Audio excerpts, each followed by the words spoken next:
Bonjour à tous, aujourd'hui on va vous parler d'une histoire qui a été adaptée sur Netflix sous le nom de Dirty John il n'y a pas si longtemps que ça, je sais pas de quand exactement, l'année dernière, mais l'histoire en fait elle nous a interloqués et du coup on a fait des recherches parce que c'est une histoire vraie, c'est pour ça qu'on en parle, et vu comme elle a fini on s'est dit qu'on allait en parler sur notre chaîne et que si jamais ça vous intéresse, vous pourriez aller voir la série ou plus d'informations dans la barre d'infos. Du coup cette série elle retrace l'histoire vraie parce que ce sont des faits réels de Betty et Daniel Broderick et c'est une histoire qui s'est déroulée à San Diego entre les années 1985 et 1989. C'était un couple marié qui ont subi un divorce en fait, mais pas un divorce comme les autres, étant donné qu'il est parti en couille, mais ça on va y revenir plus tard. Ils ont eu 4 enfants ensemble qui s'appelaient Kim, Lee, Rhett et Daniel. Concernant Betty, son nom de jeune fille était Betty Biseglia.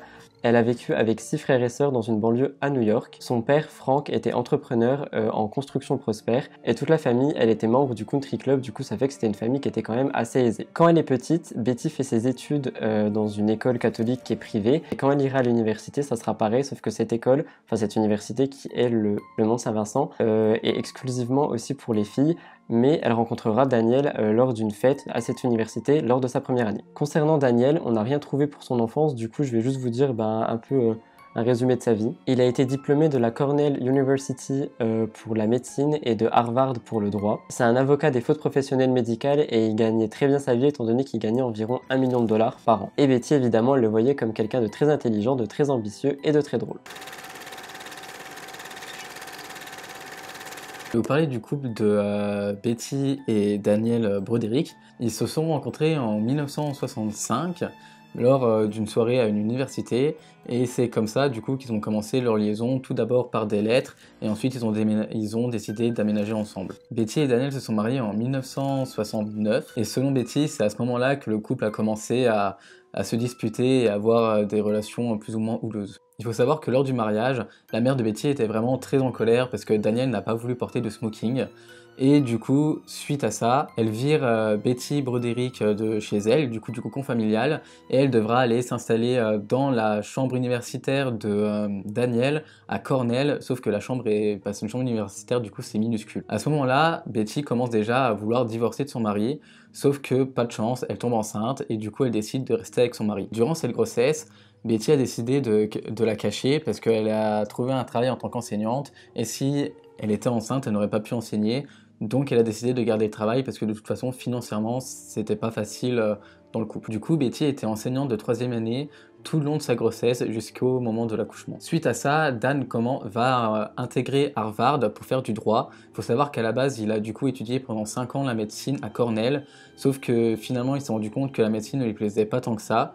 Et il a décidé du coup de faire du droit pour pouvoir se spécialiser en tant qu'avocat des fautes professionnelles médicales. Il faut savoir qu'à cette époque, c'était le seul à pouvoir faire ça, et vu qu'il était diplômé des deux parties, c'était celui qui était le plus apte à pouvoir défendre les fautes professionnelles et du coup pouvoir faire fleurir son affaire énormément. Et quand il a intégré Harvard, ils ont déménagé au Massachusetts. Betty se sentait seule à ce moment-là et elle a encore une fois voulu divorcer.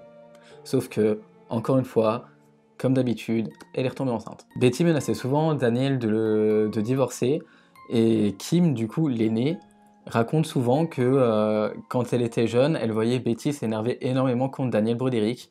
Elle lui lançait des radios sur le visage et également des aliments surgelés. Du coup, suite à la réussite professionnelle de Daniel, ils ont eu une vie qui était vraiment très aisée. Ils étaient inscrits dans 2 country clubs. Il faut savoir que les country clubs, c'est vraiment un endroit pour les personnes privilégiées, pour l'élite entre guillemets. En plus de ça, ils avaient même un complexe privé. Voilà, ils gagnaient vraiment beaucoup d'argent. Comme dit Daniel, il gagnait 1 million de dollars par an, ce qui est quand même énorme. De toute façon, depuis le début de leur rencontre, Daniel et Betty se disaient tout le temps que leurs 3 objectifs étaient richesse, statut social et grande famille. Du coup, ça en dit long déjà de suite sur le personnage. Durant toute leur relation, souvent les personnes témoignent comme quoi Betty était vraiment souvent énervée contre Daniel. Il arrivait parfois même qu'elle l'enfermait dehors et qu'il était obligé de taquer à la fenêtre de sa fille, Kim, qui devait lui ouvrir pour qu'il puisse rentrer à son domicile. Kim Broderick a également témoigné contre sa mère en expliquant qu'elle a aussi battu les enfants, dont Kim et Lee, les deux filles. Qu'une fois, suite à une dispute, Betty a frappé Lee avec une tapette à mouche. Kim explique qu'elle a déjà vu sa mère battre sa sœur une fois avec une tapette à mouche, si fort que celle-ci s'est brisée, et du coup qu'elle a continué de frapper Lee avec juste la tige en fer qui restait. Elle a vu sur du coup sa petite sœur des énormes marques au niveau des genoux, enfin elle était vraiment dans un mauvais état, et du coup elle se cachait avec son petit frère, Daniel, dans un dressing. En 1982, Daniel Broderick a décidé d'ouvrir son propre cabinet, et suite à ça, il a embauché une jeune femme, Linda Kolkena, qui deviendra son assistante juridique. Celle-ci est âgée de 22 ans et elle était auparavant une ancienne hôtesse de l'air. Un mois après seulement le fait qu'elle ait été embauchée par Daniel Broderick, Betty a commencé à soupçonner une liaison entre les deux. Du coup, Betty pensait que son mari était infidèle et elle soupçonnait que c'était une crise de la quarantaine. Sauf que lors d'un voyage, Daniel explique du coup à sa femme qu'il n'est plus amoureux d'elle, mais que cependant, il nie toujours les faits d'une quelconque liaison avec Linda. Pour lui, il ne se passe rien et que ceci n'a rien à voir avec l'arrivée de Linda dans sa vie. Betty demande alors le licenciement de Linda, mais Daniel refuse évidemment de la licencier. Suite à ça, Betty a décidé d'essayer de sauver son couple, parce que la pauvre elle est amoureuse de son mari, elle n'a pas envie qu'il parte, elle soupçonne qu'il veuille partir avec quelqu'un d'autre. Du coup, elle décide de mettre tout en œuvre pour essayer de sauver son couple. Elle va lire énormément de livres pour sauver son mariage.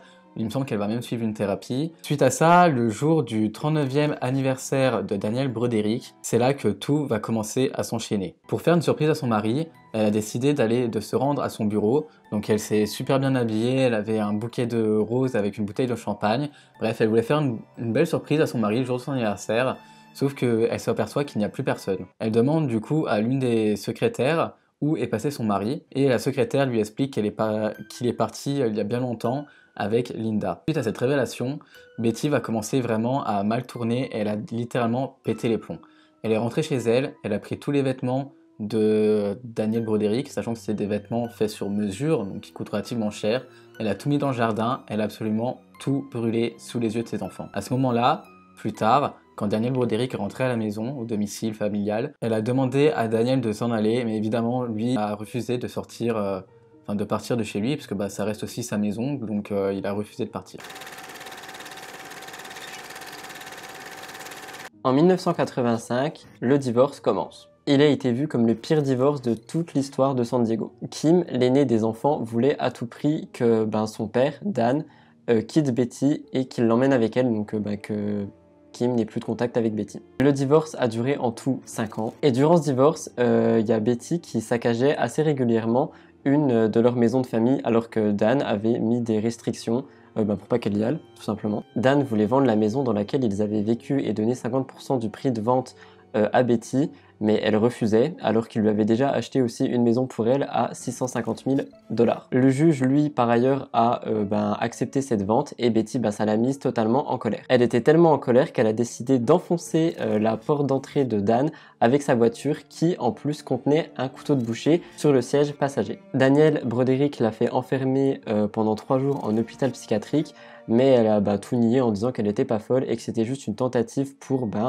emporter le gros lot du divorce. Et enfin, Betty, elle a aussi souvent utilisé ses propres enfants pour faire chier Dan, tout simplement, c'est-à-dire en les déposant en des moments où il fallait pas aller le déranger chez lui alors qu'elle pouvait savoir qu'il était occupé.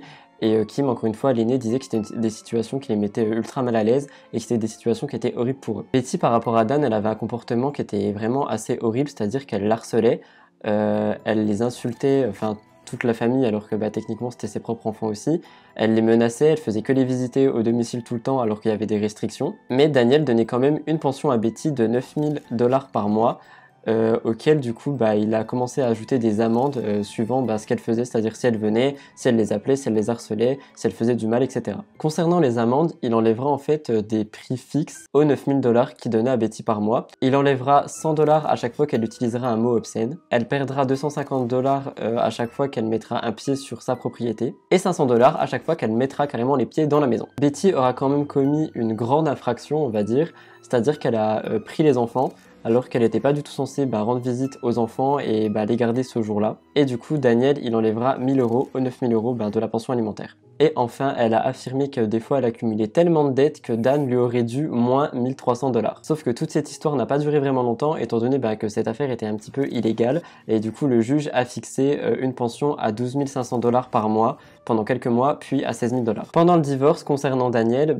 il s'est mis en couple avec Linda, et leur relation elle a grandi au fur et à mesure, ils se sont fiancés, et il décidera de l'épouser en 1989. Et une fois divorcé de son ex-femme Betty, il obtiendra la garde complète des enfants sans aucun droit de visite pour Betty. Et c'est alors que du coup le drame a fini par arriver. Betty, qui était vraiment en colère et qui en fait, a totalement sombré dans la folie, cette pauvre femme, et suite à ça, elle menaçait énormément les enfants de finir par tuer leur père. Au final, dans sa vie, elle n'avait rien d'autre, si ce n'est que Daniel et ses enfants. Elle avait beau ne pas être spécialement heureuse dans son couple, finalement, sans ça, elle n'était rien. Elle a vraiment passé toute sa vie à la consacrer pour le bonheur de ses enfants et pour que son mari puisse évoluer professionnellement. Au final, Daniel Broderick, comme le dit Betty, lui a promis monts et merveilles, lui a promis la lune, et une fois que finalement il est arrivé à ses objectifs, il a fini par partir avec une femme qui avait 2 fois son âge. C'est alors qu'un jour, Betty va recevoir encore une fois des documents juridiques de la part de Daniel, qui, selon elle, l'aurait vraiment accablée, ça aurait été comme des coups de marteau qu'elle aurait reçus en pleine face, et elle a juste décidé qu'il fallait que tout s'arrête parce qu'elle n'en pouvait plus. Du coup, elle va finir par prendre les clés de la maison de Daniel à sa fille, qui était venue lui rendre visite. Elle va se rendre dans la maison du couple dans la nuit. Elle va se rendre près de la chambre du couple, et alors elle va tirer 5 balles. Il faut savoir que 2 balles vont toucher directement Linda, qui sera touchée en première, et une balle va se loger dans le cou puis dans la poitrine, et elle va mourir directement sur le coup. Daniel va mourir peu de temps après, en se prenant une balle dans les côtes qui aurait du coup perforé l'un des poumons. Betty a également arraché le téléphone du mur pour être sûr qu'il ne puisse pas prévenir la police, et du coup elle a fini par prendre la fuite. À ce moment-là, il me semble qu'elle a été se réfugier chez l'un de ses parents ou alors chez l'un de ses enfants. Bref, dans un cercle familial, elle va expliquer plus ou moins son meurtre, c'est les faits qu'elle vient de commettre, et elle va appeler l'une de ses filles en lui disant « ça y est, elle est morte cette chienne », en parlant du coup de la nouvelle femme de Daniel Broderick. Il faut savoir que du coup, vu qu'elle a tout de suite avoué, elle est passée au tribunal et cette affaire a été énormément médiatisée.